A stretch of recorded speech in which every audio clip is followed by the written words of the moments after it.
Lord, if my brother sins against me, how often must I forgive him? Ang taong hindi marunong magpatawad ay hindi makadiyos at hindi makatao. Marami po ang paulit-ulit na kasalanan at kapag wala tayong pasensya, hindi talaga tayo makakapagpatawad.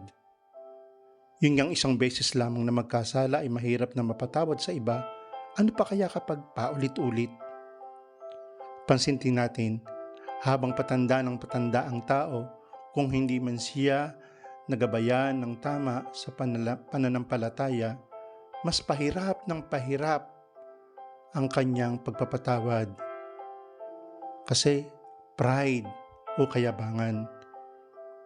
Mas nanaisan pa siguro niya ang gumanti kaysa magpatawad.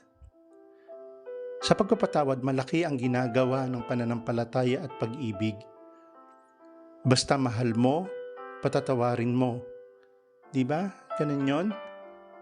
Kahit paulit-ulit pang saktan ka ng iyong minamahal, patatawarin mo siya dahil sa pag-ibig.